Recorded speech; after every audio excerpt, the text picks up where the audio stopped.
This video app review is brought to you by the iPhoneAppReview.com. What's up, everybody? This is Luke Patrick with the iPhoneAppReview.com. I don't know why I keep doing that in these video reviews, but maybe I'll stop. Anyway, today we're slinging out yet another video review of an iPhone app, and the app in question is called Arena Tactics, which is a strategy game, which if you're one of our more dedicated viewers, you understand that we really bloody love strategy games. It's something that we're particularly fond of, and Arena Tactics definitely fits into that area. So we're just going to go ahead and boot up the thing, and then show you how it works. It's going to be kind of hard to see some of the things involved because they're sort of small, but in general you should be able to get a feel for it. So let me go back, if I can, to the main menu, and then we'll check out what's going on. So this is the main screen. We'll talk more about the graphics in just a second, but we do have a lot of complaints there. But just to mention, this application is very much a classic and traditional hark back to the turn-based strategy games that we used to play online back in the late 90s, early 2000s. They were quite popular at that point in time. Which is not a bad thing at all. It's actually quite fantastic. It's something that we really enjoy. So here's your Armory. You can view all of the champions that are included. I think there are 9. 1, 2, 3, 4, 5, 6. Yeah, 9 included currently with this update, which is a fair number, and they've all got their own special, unique powers, etc., etc. So it's very balanced in terms of the gameplay itself, at least in our experience. Haven't played too much, but in our experience, we have yet to find something that's terribly unbalanced. So there you have that. You can, of course, click your champions to find out more about them. So that's quite nice. And you can also add weapons to these guys to deck them out with something something interesting, something new, and something cool to kind of customize them with. You do have to pay for these using coins, which you collect by playing the game. So we're going to go back to the main menu and just show you how this goes. We should mention that the application is very much focused on the online side of things. You've got local pass and play, which is what I'm going to do just to show you how the game works. But you've also got some tutorial videos and the more important aspect, online and ranked games. These are obviously where most people spend their time, and we can't blame them. The app is a lot of fun, and it's more fun when played online with other people. So I'm going to go ahead and just hit local pass and play.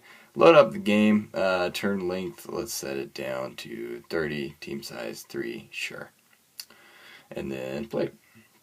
So at the beginning of the game, you do have to select your units, which I'm going to try to do as quickly as possible here, just so that we can sort of move on with life. And there are only 3 free units at first, which is sort of a drag because that means that you're all going to be using the same units. But you can unlock or buy more for a very nominal fee. We're not the biggest fans of that, but at the same time, it ain't a deal breaker. It's just something we find slightly annoying. Either way, load them up. You can add weapons if you like, do anything. Select, go, go, go. Okay. So the game itself, as mentioned, is a turn-based sort of role-playing game with a pretty deep strategy twist. So for instance, there are a number of different battlegrounds too, by the way, in case you were curious. A lot of different places to play the game. I kind of like this map quite a bit. So you simply start with each character and then direct them to where you want them to go. You do all of the controls simply by tapping on the screen. Very quick, very simple to do, very easy to use. You get them into place, and then all of your attack powers along the bottom here, so you can select any of these. And of course you are running on a time for each character has a time limit. Excuse me, it's hard to focus and do video reviews at the same time. Get them into place, hit the pass button, and you're good to go. So I do have this guy who can move very quickly. He's sort of a healer type. I've got a mage down here, and then sort of a berserker slash whatever up at the top there too. So I'm going to move my mage into place, and then you select this. I don't think I have any, nope, don't have enough left. Move on, and then move my berserker in, etc., etc. Just sort of classic kind of turn-based strategy style here. Then you hit go, etc., etc. Move units, move units. Move into place, pass, there you go.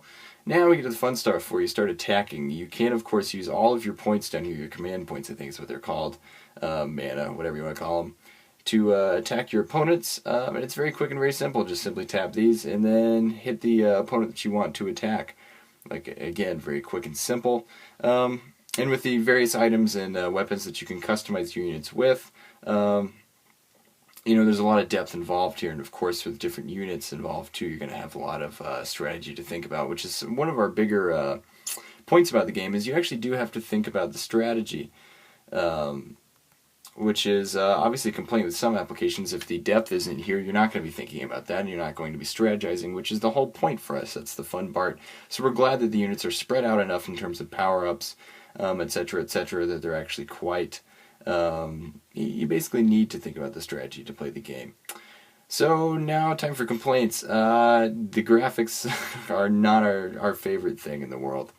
If it were more of a traditional sort of hark back to these kind of games, if it were more obviously that, we would have fewer problems with it. But as is, it just seems sort of amateurish. It's hard to see the character drawings, but they are sort of these hand-drawn kind of cartoon characters. The menus are the same thing, kind of a hand-drawn sort of aesthetic that we're not big fans of. And just in general, we feel like a good couple of hours with a solid design studio would help even out some of the problems involved here, at least to the point where we would like the game a little bit more. Aside from that, there's a lot of depth, which is really the reason why we're picking on the graphics so much, is because there's so much depth involved here. There's a good menu overhaul, as well as some more, maybe more fitting retro backgrounds, etc. It'd really do a lot to iron out the kinks. So that is pretty much essentially what's going on here. I'm going to go ahead and go back to the main menu so you can see more of this. And just to give her a final wrap-up, I guess, Arena Tactics, in our opinion, is a great strategy game, and if you want to grab the app while it's still free, we have a feeling it might not be in the future, though that's not official. Now is the best time to jump on that bandwagon. You'll get it free, and as future updates iron out some of the kinks involved, the game is only going to get better. So with that in mind, we are going to give Arena Tactics a 3.5 out of 5-star rating from us here at the iPhoneAppReview.com.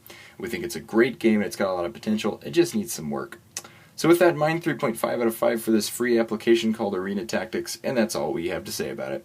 So at this point, I'm going to go ahead and sign out, but we will see you guys later. Bye.